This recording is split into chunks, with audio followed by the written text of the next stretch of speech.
guys, welcome back to Boys and Ghouls Film Review. I'm your host, Sarah Stephenson, and this is my co-host, Mike Stephenson. Hello. And tonight will be reviewing the movie Tale from the Hood. Tales From the It's Hood. an anthology, so there's more than one tale. Yes, exactly so. So thanks There for you go. correcting me on that one, Now, Mike. Tales from the Hood was a production done in 1995. It's a horror. Actually, it's listed as a horror, comedy, drama anthology. Pretty much what it says is, an anthology is more than one story. So this one's got, I think, is it 4 stories? Yeah, roughly 4 stories. And it revolves around a sinister person called Mr. Sims. Ooh. Anyway, I won't tell you very much about him just yet. Anyway, we'll get into some, the nuts and bolts stuff here in a minute. Director was a rusty Cundieff, Cundieff. The producer was a Darin Scott. Scott. Oh, smarty pants. Okay. Now, Rusty and Darin actually wrote the script, story, whatever for this, but executive producer was a guy called Spike Lee, a very well-known man in the industry. Yes. If you can't spell Spike, it's Spike. Yes. And Lee. And don't like mistake him. Like in Bruce Lee, not Janet Lee. And don't mistake him for Stan Lee, in case. Yeah, if you read the one of them died, and not this one. Yeah. Okay. So no mistakes in the media, okay? Now, I'm not going to list all the stars here, but the guy who plays the main, what is it? What do we call him? Main role? The evil guy is a guy called Clarence Williams III. Now, for all you TV and film buffs, he used to be one of the players in a TV show called The Mod Squad so many decades ago. I won't spell it out for you. MODSQUAD. Are we going to do it all night? No. Okay, fine. I'm just pulling But anyway, a leg. yeah. So Clarence has been around a few things, but that's the first thing I saw him in years ago. But he's still hanging around somewhere. Obviously, he did this movie at the end of last century. That's a little over 20 years ago now, but he was still hanging around then. I haven't been following his career, but yeah, good luck, Clarence. So let's dive into the story, shall we? Exactly. So it starts off with 3 gangster African American kids who are gone to Sims mortuary to get some drugs. Yeah, apparently Mr. Sims, a mortician, let the word out that they found some drugs, possibly marijuana, heroin, don't know what it was. Yeah. He said drugs, but they keep saying the word shit, pardon the language, so I believe they were probably maybe alluding to marijuana or something. Ooh, yes. Yeah. Very hard stuff. Well, not hard stuff, it's easy stuff, soft stuff. But anyway, irrespective, Mr. Sims, they came there to purchase the stuff off him. And Mr. Sims seems to be rather an eccentric mortician, so they think. And then it rolls on. We're going to take over? Yes. So he kind of guides 3 young individuals into the funeral home. Yeah. I'm not going to say mortuary again. Well, funeral home's better. Yes. So he guides them through, and he shows them a few stiffs. Well, a few caskets along the way, and starts telling stories about the person residing therein. Yes. So give them an example of the first story that we tell, or he tells. The first one is about a cop who sort of witnessed the death of a what was it you called the guy who got killed? The guy, how do you put it? He was a counsellor in the government. He wasn't just a street guy, but he was a bit like a political activist working against corrupt cops.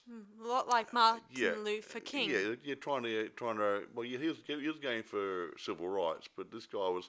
Yeah, you're doing the right thing, trying to clean up the world in his own way, and the police didn't like it. So because he was talking about corrupt cops who were selling drugs and everything, because the drugs would be seizing the drugs from criminals and not putting him into the police station, Yeah. and they'll be selling back on the street. They're Yeah. just as bad as the people they're arresting. Just so you guys know, these stories have a sort of a message that can, that kind of, not a negative message, but a message that this stuff does happen, and we should try our absolute hardest to make, stop I think the underlying or overlying tone is that the Afro-American guys aren't all that bad, and let's say the white guys, the white American guys are not as good and squeaky clean as they make out they are. So it's sort of like saying, hey, well, it's a sort of I implying wouldn't that say a role reversal, but so trying to put into perspective how Rusty and Darin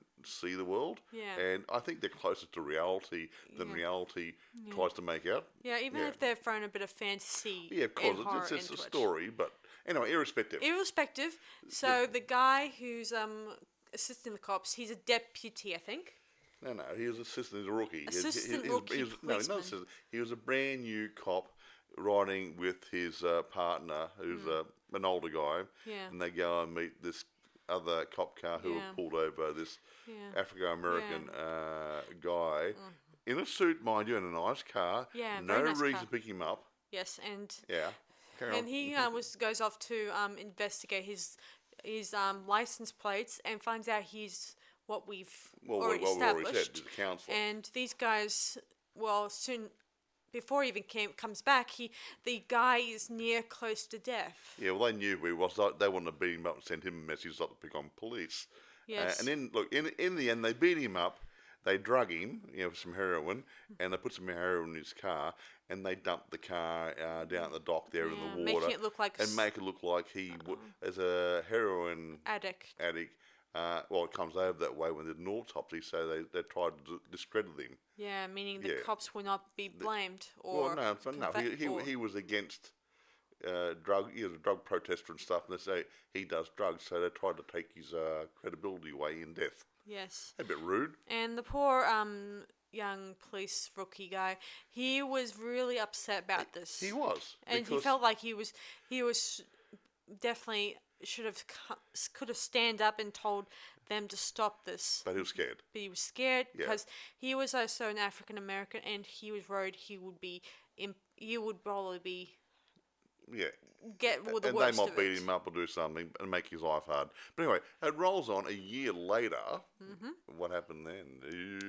They came for a family reunion. Reunion at the gravesite. Okay. A bit of a friendly reunion at the grave. It wasn't actually friendly.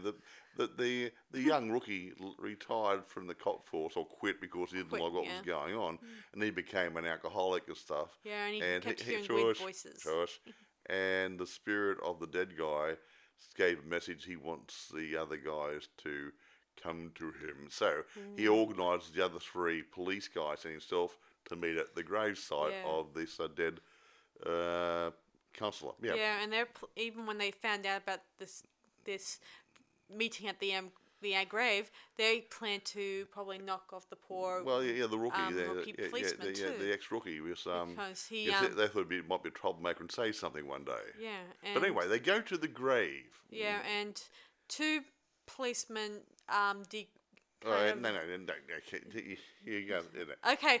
One of the nasty policemen has a pee on the grave in disrespect, and then calls one of the other guys over to have a pee.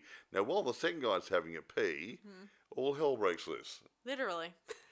Yeah, literally. The guy in the ground. He grabs for one of the policemen and pulls him into the grave. By the testicles, mind you. Yeah, it was really cool. What a way to go. I love that kind of effect. It was really cool. He didn't. But anyway, irrespective. And, of course, the grave pops right out of the earth, and then you see the dead policeman's remains. Yeah, and he's in the coffin, and the dead counsellor is standing on top of it. Rise from the grave. With the dead policeman's heart in his hand and still beating. Beep, what a great effect. Yes, and the two policemen, they took...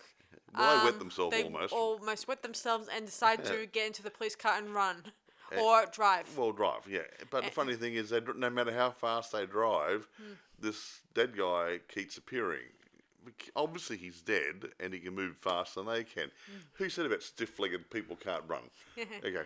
Yeah, soon enough, he does catch up to them and kills them, both of them in different ways. Well, one gets his head ripped off, and then the remaining guy, he gets impaled on the wall with a bunch of old used syringes, and he gets morphed into a painting on the wall. Yeah, this death is really cool. Actually, I'm going to digress here. Now, they had a nice effect here where this policeman became a painting on the wall, and you could see it really clearly. It looked great. Not a great pitch, not a great artistic work, like a Picasso, but it looked good. Now, there's another movie we're going to review later called The Velvet Buzzsaw, and they do something similar, but you can hardly see the person who's been dragged into the graffiti. It looks like a watermark. Almost, yeah, like you see a thin outline of somebody in there, but you don't actually see it. They could have done better in the other movie. Yeah, at least, this is a good effect. Yeah, at least make her look like she was exactly scared and frightened. But anyway, we're I'm digressing I was again. digressing.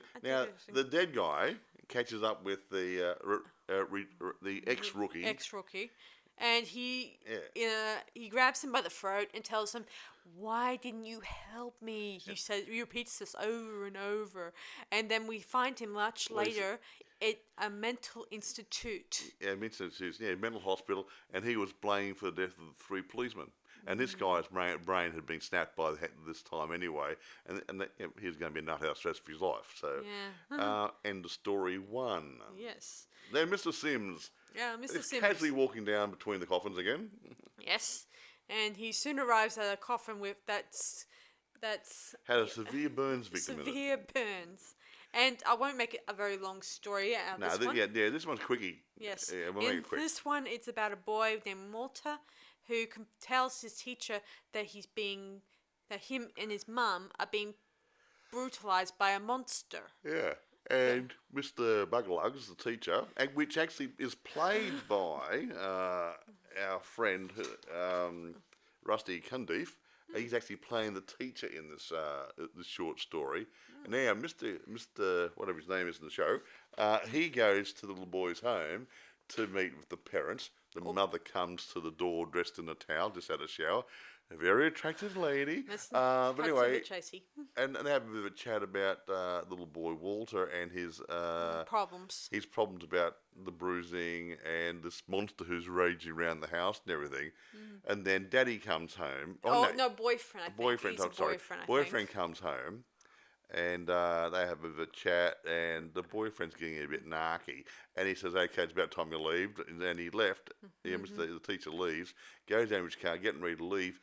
And he can hear a fight going on in the house. Yeah, and it took him all his whatever to run back inside the house and try to help. And he soon discovers that it's actually the boyfriend that turns out to be the monster. He is, certainly. And Walter, who later on, I think in the movie, discovers that he can destroy the monster by destroying the drawings. Drawing a picture of him and destroy it. So what happens is, a great special effect is, he starts folding the paper a little bit here and there, breaks an arm, breaks a leg, then crumbles up. Early in the movie, before this, we missed a bit. he kind of crushed up a picture of a school bully, and that boy fell downstairs and broke his legs and every part of his body. Lots of legs and arms. So the same thing could be said for this his mother's boyfriend. And then they set fire to the piece of paper, and that's for the charred remains in the second coffin. Yes.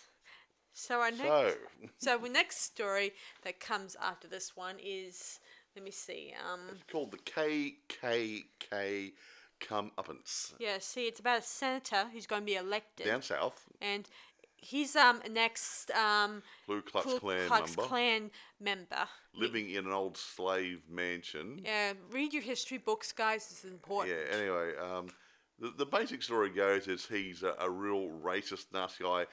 He doesn't like Afro Americans. He doesn't like Jewish people. He's a really nasty piece. And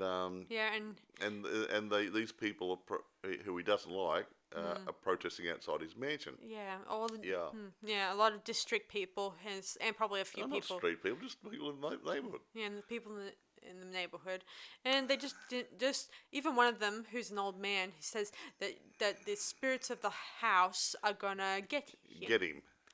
And he didn't believe it. He said it'd be a bit of a fairy tale, as it were. And as it turns out, the inside the house, they're unknown to. Well, there's a painting of an old lady with a lot of dolls.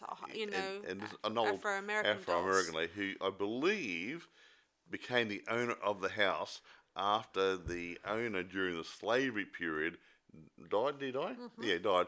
And she took over the house. She must have been paid for it somehow, or other paid for it. Mm-hmm. But she was into, well, this is hoodoo witchcraft, so hoodoo, voodoo, whatever.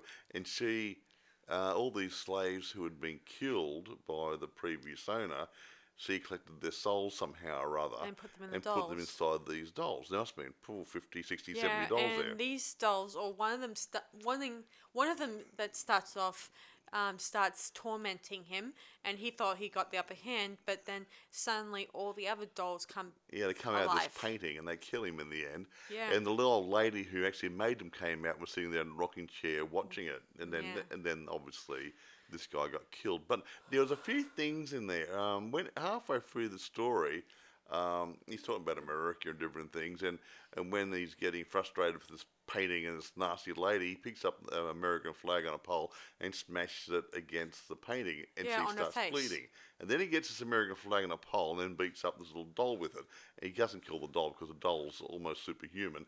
And later on, when these other dolls are attacking him, he tries to cover himself up with the American flag. So, I think it was selling undertones, overtones, whatever. Of I'm an American. I believe in America and America, yada yada yada. Instead of saying, "Hey, I'm for the rights of the people." Yeah, maybe I don't know. But still, Scott and Darin got what he's done or what he did won't wash the sins or what he's done. So anyway, the final story of this feature is about, what's it called? Crazy K. Yes, it's about a Crazy K, was it? Yeah, it's about a gangster kid who shoots another African American gangster kid too. Well, he's Afro American, and he's a nasty gang person. He kills another gang person. Yes, he does. And then his friends come out and shoot him. Yeah, and he first thinks that he gets thought he might get arrested by the police because he's still alive in this scene. Yeah. And then he gets picked up by this possibly. He gets taken to hospital and gets repaired. Yes, he gets. A lady comes around and tells him that she might be able to rehabilitate him. Yes, if he agreed to it, they go to her facility, which is government approved. I don't know what government. The nursing staff look really good. It's unbelievable. Black leather and stuff, really nice. Yeah, and it's a bit bizarre, especially the layout of the actual places. Yeah, it looked really weird, strange. It didn't look like any hospital or real rehabilitation centre I've ever seen. Here's my theory about it. I mean, I think that it's. I think it's the afterlife, and they're trying to get him to say sorry for all what he's done. To give him a second chance, maybe even ask for redemption from a higher power. But he's so defiant and nasty. And he kept thinking he was not in.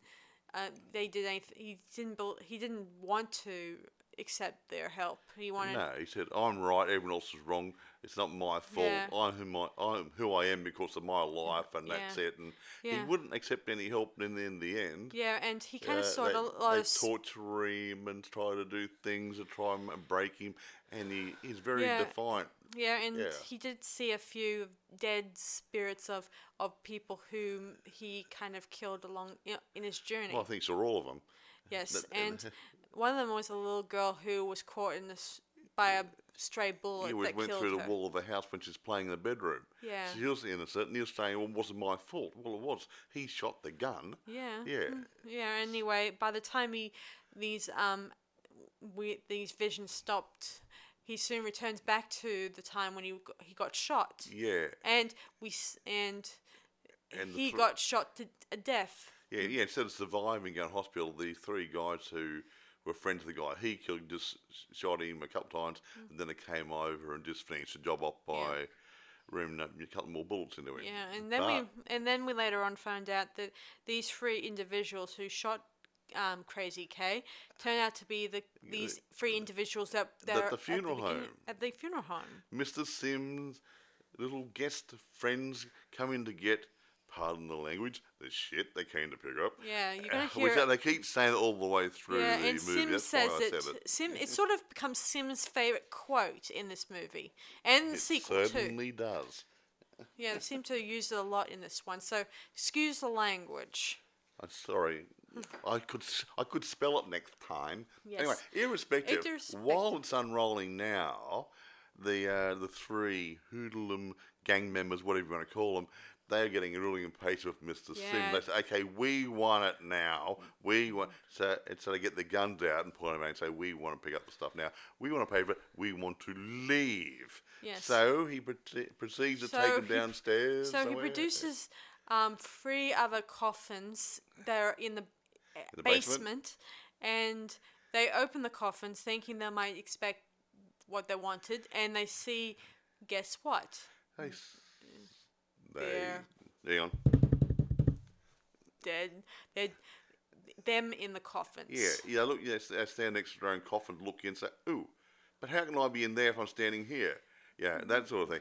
And it unravels, it reveals itself here, unfurls a bit and say, they realise they didn't survive. They didn't survive after they killed Crazy K. The police thought somebody else came along and killed them. Another of his crew came along and killed them. Exactly, and took them out, and that's why they're at the funeral home.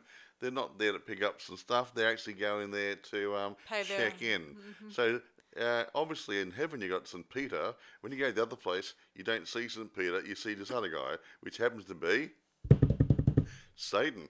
Yes, so Satan says, this is no funeral home, and I'm not Sims, I am the devil, and all that stuff. And then we see flash, and the walls start melting, and we see the fires of hell. And actually, it wasn't a bad ending, actually. I did like it. I mean, the guys being burnt, they could have been a little bit more animated, but it wasn't a bad effect. I liked it. Yeah, it was pretty interesting, and while you guys may jump to the wrong conclusions, but this sort of movie does get to you that this stuff does really happen, and it wouldn't be one of those movies you want to reject or just remove off the shelves because of its racism. Look, it's got a social content in it about race relations and things in there, and things aren't always as they seem.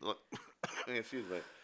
It's like film noir and stuff. The good guys don't always appear to be good, and the bad guys don't always appear to be bad. There's a bit of a crossover sort of thing. And that's the same sort of thing it's in this as well. I mean, I wouldn't say all the hoods are innocent guys, but some of the people in and around them, and they're interacting with, the innocent people they killed may not have been perfect. But they didn't deserve to be shot either or killed by this crazy K in the one of the Ku Klux Klan. I mean, sure, there was slavery and stuff, but did they deserve to have this guy kill all these slaves? This little things like this, I mean, there might have been a good businessman and a plantation owner, but he was a really nasty person to everybody else, and all these slaves the were bottom probably line, really good guys, people. it's not a bad movie, and I think it's pretty interesting. It's a fun movie. It's a horror movie, but it's a fun horror movie. But it's got a bit of a message in there, which is I like the message. Yeah, the message is pretty much that there are a mixture of bad things that do happen out there, and we either choose to ignore it or acknowledge it, and it does have its. If we don't choose to acknowledge it, it'll make it worse. Yeah, somewhat. Yeah. Anyway, be respect. Now, let's go get into the technical side of it and stuff. How about the filming and stuff? And what do you think of the technical side? Personally, the sets I think are great. The funeral home looked really cool. A little bit. Some parts look a little bit, and the inside was great. The outside looked a little bit, okay. But the inside, it had a nice feeling. It had the curtains, had the coffins, and it was really good. And it felt like in a funeral home. The filming, I think all the way through the movie was pretty good. I think so. So, and the storyline worked really good with the introduction part of the funeral home and how things sort of progressed and rolled into each individual story and then back out and introducing the next story. The whole lot flowed. It was really comfortable to watch. You weren't straining going, oh, groan, what's happening now? It came together really, really good. And the acting, I don't know the actors because they're all American actors. I'm in Australia, but the people who actually played in the various roles, I've never seen them before. I don't think. I have seen Clarence Williams, like I said earlier. They played good parts. Rusty played a good role, and the young kid playing Walter, he played a good part. So all the people had good roles. The policeman guys, they were believable, and that sort of attitude that they put over is reflected in other types of movies of that ilk. So they did portray that sort of nasty, racist feeling in there quite well. What do you think? Yeah, well, it does convey. As I said before, it does tell a message, which we should either acknowledge. We should all the time. Yes. If there's a message, whether it be a good message or a bad message, I think that's part of the storyteller's aim is to reach out and say something. And these two guys, Scott and Rusty, actually did quite well. Do you think we should talk about the second one now? Well, we might have a quick... We're not going to do a full review on the second movie, but we'll just touch on it just a little bit because we will do that probably as a second instalment. But it was, believe it or not, it was called Tales from the Hood Part 2. And that was only done a year or so ago, 2018. Yeah, a few years later after the first one. A lot of years later, about 20... Was it... What was the other one? About 23 years difference. Now, I don't know why. They could have been busy. I think that one of them, maybe Dusty might have been busy, or maybe the other... Rusty, not Dusty. I mean, Rusty was probably busy, or someone else, or his producer was busy. Whatever. But anyway, irrespective, we'll touch on it briefly, but we will do a full review on it later. But this was... the second one carries over the same sort of theme. You have a Afro-American gentleman. Yes, you have Sims return. Mr. Sims. But with a different actor. Sims? Was his name Sims as well? Yes, his name's Sim. And it's a different actor portraying him this time around. Still an Afro-American guy, just so you know. Yeah, but I don't know why. A bit of typecasting maybe. But anyway, irrespective, he comes to a scientific scientific place. Hangar, whatever. Now, it's the guy who runs it, his name is Dumas, D-U-M-A-S. You're not joking either. Now, Dumas could be pronounced, you know what I mean. I won't say it, I might get in the trouble. You already said... I said Dumas. I didn't say it the other way. But he proves he is a whatever later on. Yes. But anyway, they bring this Afro-American storyteller in to program a robot, a crime robot, a bit like Robocop, I suppose, in some ways, to teach it somehow in its memory, artificial intelligence, a bit about human conditions and the way we behave and stuff. Now, this is a really bright robot, and it's telling it these different stories, which we won't go into at the moment. But while it's telling the stories and learning about the story contents, it's actually learning about the people in its immediate environment, which is the man, this Mr. Dumas Beach and his associates. And as the whole thing rolls out, it gets... this Mr. Beach is getting really excited. We're going to clean up here. We're going to get rid of crime and everything, and And in the end, the robot realises that they're just as bad as the people that they want the robot to go and arrest and whatever and try and kill and whatever. So guess what happens? The Frankenstein monster trick all over again. Frankenstein kills Daddy and his associates. What a good movie. I don't think it's as good as the first movie, but it's a good watch as well. But we will review it. We'll give you a bit more information over the next couple of weeks. Oh. What? We haven't got time now, have we? What time is it? Do we have a few minutes left? We might be able to squeeze in a review of it. Yeah, so we'll give it a go, guys. I don't want to.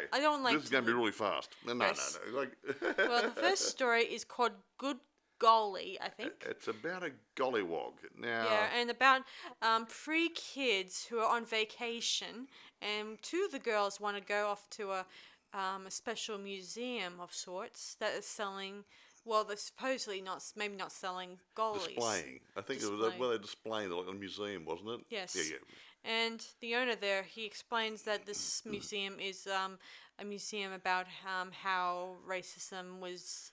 Yeah. And all that stuff. And this girl wanted to collect, we get this gollywog, which is rather a detrimental, dull folk. When and it comes she to wants to Afro-Americans. buy one, obviously. And he wouldn't sell it, so they break in later on. She steals it. Yeah, they steal it, Yeah. It somehow comes to life. Yeah, she's I love you, golly, and yeah. And well, to cut a story short, after her friends got brutally murdered by the golly. Good golly, Miss Molly. 9 months, probably 9 months later. I think it was 9 months later, but she did get pregnant. She got got pregnant by the golly, and instead of going to a hospital, she has to give birth in the back of the store. This museum store thing, yeah. Yes, and she has all these gollywogs come out of her. Yeah, think of it as Did she have cesarean section? A horrible cesarean section that goes horribly wrong. Yeah, had little gollywogs there place. Isn't that cute? It looked just like it's their father. Yeah. It was not. It was very graphic, that bit. It was different. But it did send a thing about it. This was an Afro-American type museum showing the bad parts of slavery and the way they are perceived in society and stuff. Yeah.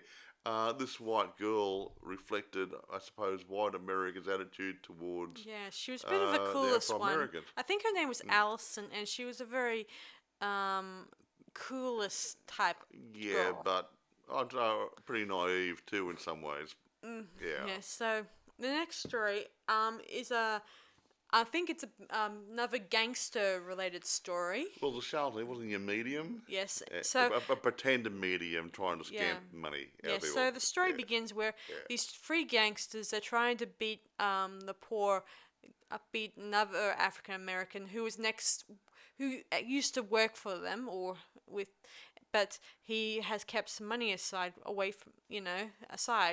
and while he tells them he wanted to put that money towards a good cause, they think that they're the good cause because, well, it's not really nice. Whatever.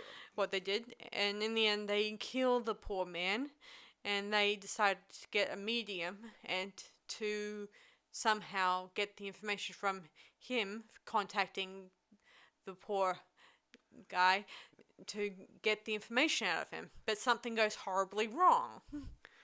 Yeah. Yeah, somehow the seance doesn't go according to plan. The guy's not a real medium, but something happens. Yes. The spirits force their way into him. Yeah, somehow all the angry, sad spirits all come gushing into him like a waterfall. Yeah, it certainly does. And you hear like thousands of different voices until the right person finally comes into his body, and he kind of does more than just talk in this one. He kind of shows them his powers. And he certainly has some. And in the end, he sort of he gets better and better at being a medium and becomes a real medium during the course of the a bit like in Ghost of Whoopi Goldberg. She was pretending in the beginning. By the end of the movie, she'd be opened up and all these spirits lined up trying to talk through her. It's really weird. Think of that as exactly like that, only a little bit more different. Because in the end, the ghost ends up taking control of the poor medium's body for gosh knows how long. Well, yeah, may make money out of it. Oh, true. And but actually, didn't the ghost actually take over his body and he actually became the medium?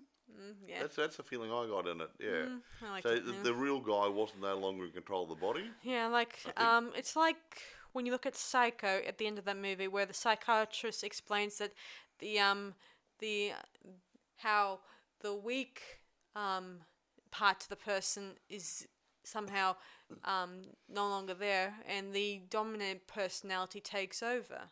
Or Yeah, and I think that happened in this case.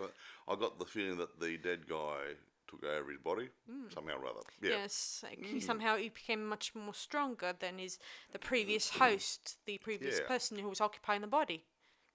He wasn't using it properly, No, he. Untouched by human hands, folks. Yeah, but I think that with him in control of his body, he may be able to help humanity more, Yeah. and maybe help guide a few unhappy souls to the final resting place. Something like that. Yes. So moving on to our next story. This is a nice, fun one. I like this one. Yeah. It's called Date Night. Yes, and this one I'm not 100% excited about this one because it really confuses me. Trust me. Well, okay. There's two guys.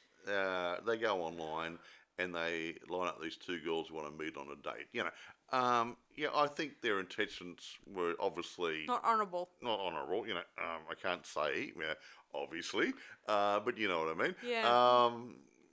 They had intentions of. And anyway, they meet the girls somewhere. They go straight to their They house. go don't to they? their mansion They or they house. go straight to their mansion there, and they knock on the door. The girls come to the door. They go in, yada yada yada, and they're trying to make time for the girls. And Yeah, they start everything. playing a game. I don't know what the game is, obviously, but it's pretty much a one of those card games. Yeah, whatever. I don't know much about Anyway, games. and they just sit there and are doing whatever you do to break the ice, and the guys are getting a little bit antsy and they want to get Yeah. into their Yeah, but that's not the horizontal only positions. reason behind it. But the girls are not What they quite seem. what they seem. Yeah, I'll explain in this part. Yeah, you do it. You take over. One of the guys drugs their drinks, and when they're going to get down to business, they were going to film what they were going to do. They were one of those. They want to sell the video to make money. Just so you know, they're not. It's not just another a quickie, as you put it. Yeah, well. Well, they then set up the camera or iPhone. Oh, that's right. They're gonna tape it and they want to put it on the internet. Say, hey, look what I did. Yes. Not very nice. And when they look at the actual screen, they're not there. Or their underwear is there, but they're not there. Yeah, it's Like funny. Now this is where this part really confuses me, because at the beginning of this short story, you see them on sort of recording a bit of a short video of themselves, and they're in full form in appearance, and then we had them here where they're just like no one's there. It's confusing. That's why I'm a little That's baffled. interesting. And then the girls wake up and they start fighting. I think they drugged their drinks, but I don't think they're really drugged. They're pretending to be drugged. And then once they realise, oh, these people are transparent, obviously a hint, they must be vampires or something, which they were. Yeah, the then boys try to fight them off, but unfortunately, the girls are stronger. They were stronger. Obviously, girl power. Hey, girls. Yeah. Yeah, and they try to fight them off, but soon enough they get blood sucked from them. And they somehow wake up later in probably a basement or whatever, and they find out the girls appear on a video screen. This is another confusing bit in this movie. They shouldn't appear on a video screen. Yeah, so and they tell them that they are also bit of predators too. They're predators too, but not quite for sex. They're after blood. And weren't they put downstairs to feed the others? Yeah, meaning this is not their first attempt on finding horrible sex offenders but the ones there. downstairs, they'd been turned, and they were actually going to... they were turned, and they were going to be... They're going to be drained by the other ones. And and according to the ladies, she says, one of them says that they don't put them on the streets. They're confined in those downstairs to starve to death, to put it in other words. So these guys are doomed to be drinked off and eaten. So anyway, after this story, dumbest, whatever his name is, he thinks that he feels sorry for the boys, and he says the horrible saying I hate over the years, boys will be boys. I hate that saying. Yeah, not very good, eh? I do not like that. Oh, boys, but no, yeah, and he no, says no, that no, no. the vampire women were dangerous, all that stuff, but I think they were probably doing us a big service by getting rid of sex predators out there. So sort of a bit of a they were doing something good for female kind out there. Yeah. When you think about it. Bit like that vampire movie where the lady was helping the policeman. She's only hitting on the criminals. What was that one called? Called Innocent Blood. Yeah, that's not a bad movie. We might do that one day. If that falls into a genre, it might be a horror crime, horror I think drama. it's worth looking into because eventually. it's the only kill off criminals. Yes, which is nice. It's helping the police. Anyway, anyway, as we're saying, I'm digressing again. Sorry. So, I did think that story was pretty good, but I still don't like the 1 minute they're on a TV screen, the next minute they're being recorded and they're just not there, and the next minute we see them again on a TV screen. It's just like you can't really have one. It just doesn't work for some reason in my mind. It's very confusing, and I'm not. It doesn't make the story make it better. Anyway, do you want to roll on to the next one now? The Yes. Sacrifice. Now this story. Do you want to take this one over? Yeah, I will. This story is probably one of the best I like in this movie. This one, because it's about this guy who's working for another senator. Well, let's go back. It doesn't start off with that young Afro-American guy being beaten and tortured. This also is sort of a story about Emmett Till. You may have heard of him in newspapers and read about him in history books about how he was kidnapped by some two white Caucasian men because he whistled at a woman. They're one of their girlfriends or wives, and they brutalized him to death. Yeah, poor guy. But he refused to. They wanted him to say something, not apologise, but to do something, and he refused to. Or beg for mercy or do something. He says no. Yeah. He stood his ground with them. Yeah, he wasn't. He wasn't going to buckle to them. Mm-hmm. And that was the underlying theme for the rest of the movie, isn't it? Yeah. So anyway, I'll get back to the present in the story. Yeah, well, then jump to the present anyway. See, it takes place with a guy who's working with another senator. But he's an Afro-American. Yeah, and he wants to, if he runs for president, he wants certain districts not to have any voting polls in certain Afro-American neighborhoods. Yeah, that's a bit rude. Yeah.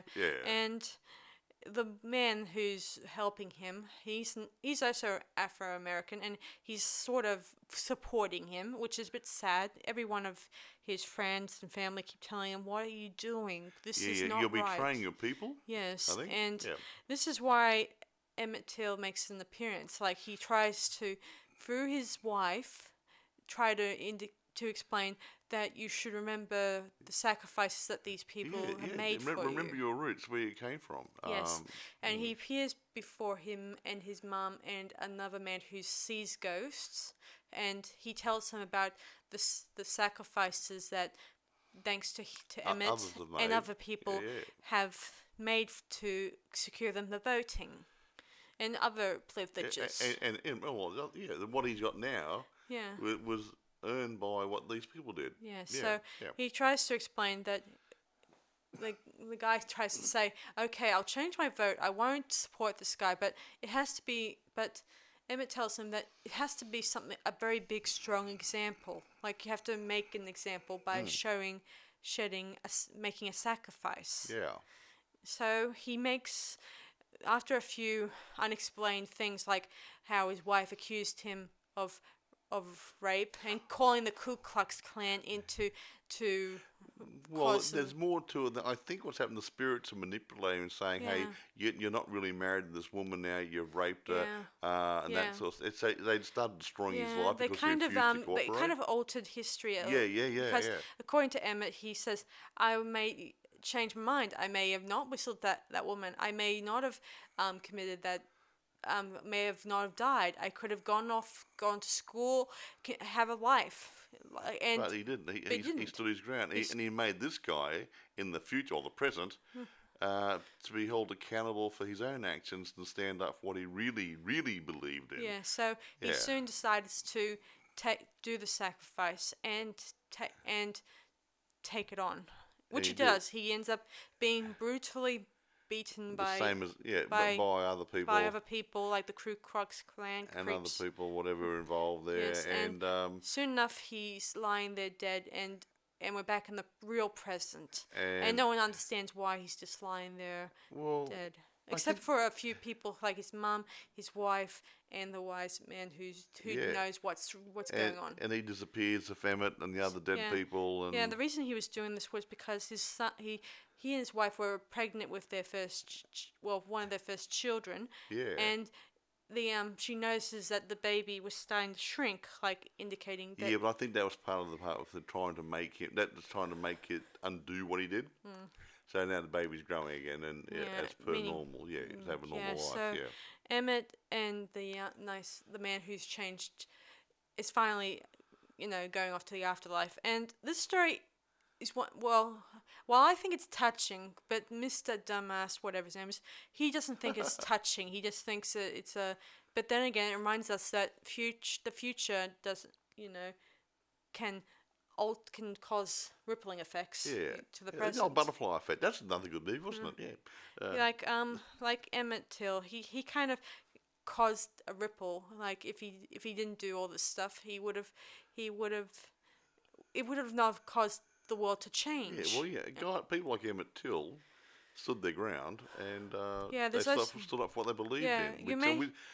I think Afro-Americans, white people, everybody through the world can take a leaf out of that sort of a person's book. Another ghost that appeared in this movie was in this short story was Martin Luther King. He also sacrificed his time to speak his mind. I don't think someone just shot him, but but he did speak his mind. Yeah, he didn't say, "Oh, I won't say anything because somebody might get annoyed." He just did it because it was the right thing to do. Yeah, and you may in that one, there was a lot of other people you may have historically read about or heard about through friends and family. Again, to the people who are Emmett Till's family who are still alive, I sent on my thoughts to them, and I hope that these people will find the truth they're seeking. Oh, that's very nice, yeah. Well, they should. I mean, it's still an unsolved case, which means that it's still on the books somewhere. Oh, okay, right. Which means that I told you that it's a really cold case now. Yeah. It's a case that still hasn't been closed. But anyway, this Emmett Till person, like any family, friends, relatives who know him or relate to him, it's sad that sort of thing happens. Whether it's in America or any other country, with any race, that sort of stuff shouldn't happen. No, it should be a message to you guys that you shouldn't remember these people were real. They're not fictional. But exactly right. And their sacrifices helped other people get the vote. Yeah, well, and other things. And other things. Other rights. Look at a place like South Africa. They got problems over there. It's probably not as bad as it used to be, but is it the Dutch or somebody settled over there, and they gave the locals a lot of problems over there. They took over, and they had apartheid, I think it was called.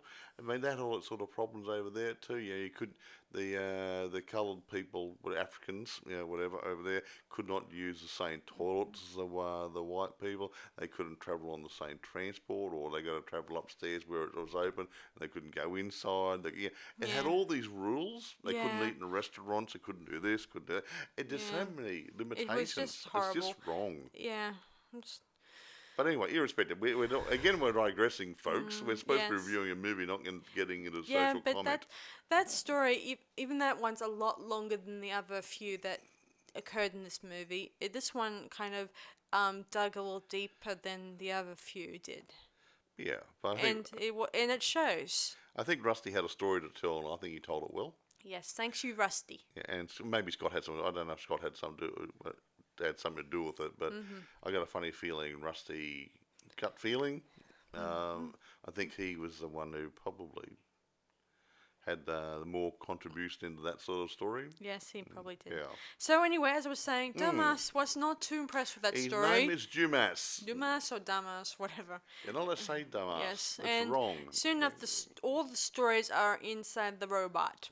And then the robot turns around and says, well, I'll kill the naughty people, but you people are naughty too, so I'll kill you. So, yeah, like I said before, Frankenstein killed its master. And and the three, the head guy and his two sidekicks. Yeah, the robot, first it looks like Captain America robot at first, and then it turned into a Terminator type robot. Yeah, pretty much. Creature from Hell, Terminator, you guessed it, and that's what it is, yeah.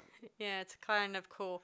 And by the time hell was breaking loose, Dumbass or Dummy, whatever. Dumas, Dumas, Mr. whatever. Beach to you. He starts running out and tries to escape the robot. But somehow he comes to Sims, who offers him a ride. Oh, yes, in his car. Hint, hint, hunch, hunch. It wasn't it. Yes. Yes, he soon gets into the car, and as they drive, he starts saying, "This is no car, and this is hell," and he laughs, ha ha ha ha ha, that stuff. Yeah, well, at least he didn't have to walk to hell. He got a car Yeah, ride. somehow inside the back of the car, we see the remains of dear Dumbass. Yeah. So, yeah. And he gets dragged off into his own his own hell eventually. What a shame. Couldn't have happened to a nicer guy, hey. Yeah. Yes. Hey, speaking of different things and just digressing, we were talking about naughty people and Robocops and other things happening and whatever. I just got a flash in my head about Alligator. Is that a sci-fi? I think it would be a sci-fi or horror. Yeah, we might do Alligator and Alligator 2 later. They're fun. Yeah, anyway, as digressing again, sorry. Sorry. So this one is not too bad. I got a lot of mixed reviews about it from other people who thought it was not as good as the first one. But I think this one is pretty good because it had some interesting fantasy creativity about it, and I do like the fact that the last story was a touching, relatable story. I think the stories were different. And look, the main story was obviously this one about the sacrifice. The other ones were bit stories, and I don't think it was strong enough. I mean, it was a good story. Don't get me wrong, but I don't think. If that's going to be a showpiece, it could have been a tad stronger. I think that's why it was let down a bit. Yeah. It was just like it came over more like a drama than a horror. Yeah, true. Yeah, to me, it didn't seem like Sims' more, forte when you think about it. I mean, it was too tame. It was mostly more to it. It was mostly the guy by the end. It sounds like he would probably go to heaven, not to hell. Yeah, he was a good guy. I mean, he gave his life for what he believed in. Yeah, so it should have been a horror comedy, and we just got into a drama. And I think that main story for Tales from the Hood 2 was not strong enough to make it the main story, even though it was a good story. Well, just maybe, this is my thought, that he was probably trying to make an Emmett Till story or biodrama, but the studio wanted him to make another Tales of the Hood again, part 2, and he thought maybe, seeing as he had the script already at hand, he thought I might add this one into this one to all the same. Oh yeah. He might have just had it on, lying around and thought, I want to do this just to make a statement. Yeah, maybe, yeah, but look at. Again, it's like sometimes what you want to do is not what you should do. I know, we've discussed it 100 times. But it was good. I mean, it was a good story, but I don't think it was strong enough to make it a showpiece to make the main story. Again, but, yeah. in the second one, Rusty and Scott, good job. Thank you very much. And Spike don't Lee, get me wrong. we all salute you. We salute you. I'm standing up right now. Can't you see me? Yes. No. I do take my hat off to you. I mean, I like comedy horror, and again, that one didn't come over so much for comedy or horror. That story, and the vampire one did, and what was the other one? The Good Golly. Good Golly, that was good. and they had that horror and comedy stuff thrown in, but the other one was just more like a drama, and that was about it. To me, it didn't have enough of that. It had the wrong genre in it, I think.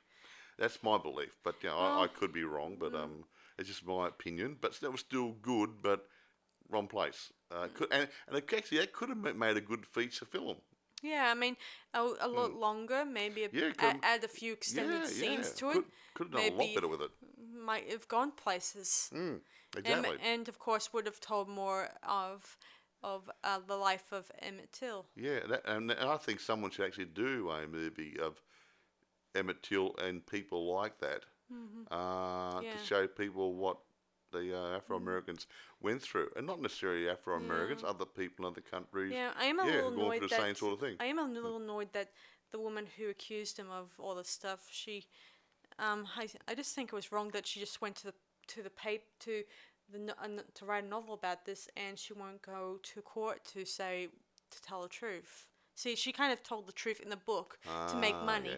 Because after the business suffers, seeing as her husband was running a sort of a store for a bit, and after this court case happened, their store suffered and their business suffered and their lives suffered. Well, there you go. Well, you may think Emmett Till may not have never gotten justice, but he probably is living in a much better place than here. Well, he probably went to heaven. That's a good place. And I like to think that these guys are experiencing their own personal hell. I mean, not really but good hell place. I think we're dragging on now. I'll talk about Emmett Till. Okay. Well, however, no.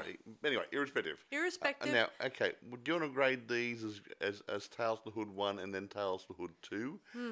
I think that'd be fair. Okay, good point. Yeah. So, how do we rate the first one? Look, I liked the first one better. I mean, look, both of them had good cinematography, everything else, sets and whatever. So, but the first one, I think, really, everything came together to me. I liked it. There's enough horror and shock even in the side stories. I think it was a job well done. The first movie, I'll have to give it at least a 9. Yeah, at least I'll say a 9. I give it a 9 too, with all this, with the stories and all that stuff. Now the second one. How should we rate that one? It had all the good. Had all the good elements. Like I said, that main story let it down a little bit, being more of a drama. So even though it was a good story, I'd bring it down to an 8. Everything else was good. The acting was good. Everything else, but it didn't fit the genre in my eyes. Well, in my eyes, I wasn't too impressed with the Lady Vampire's first date one. I mean, I like the story. I just don't like the fact that it's confusing. Some of the technical sides. Yeah, the technical sides. Like one minute you see them, next minute you don't. It's not a magic trick you turn on and off. We're not magicians. So it wasn't technically right. No. If there was another explanation, like how they discovered they were vampires, I could probably let that slide. Do you want garlic toast on the side? No. Yeah. No, thank you. Like maybe they would reject a drink, maybe. I don't drink. Hey, that's the bit. If they don't drink, how do they drug their drinks? Good point.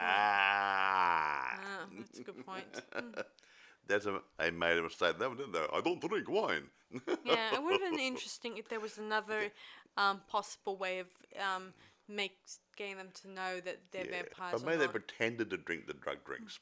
I have to check that. I have to have another look to see if they actually drank it or just pretended to sip it. Good point. But anyway, irrespective. What are you going to give for the number 2? For some of the other stories and acting and well, almost all of it, I would probably give it not 8 out of 10 too. Okay, fair enough. We have an accord, do we? Yeah, Lovely. Well, if the vampire one was a lot more better and had a better storyline, I could then raise the bar to 9. Sorry. But anyway, there you go. That's our feelings. Doesn't mean it's bad, but I think they're both worth a look. you can get copies of it, especially the second one. That's obviously a new one. It's easily obtainable. Yes, you've probably still got the other one on through a reputable distributor, maybe Amazon, whatever. Yeah. So yeah.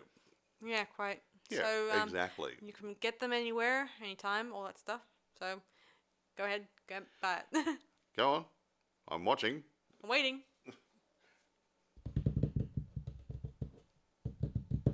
I got it.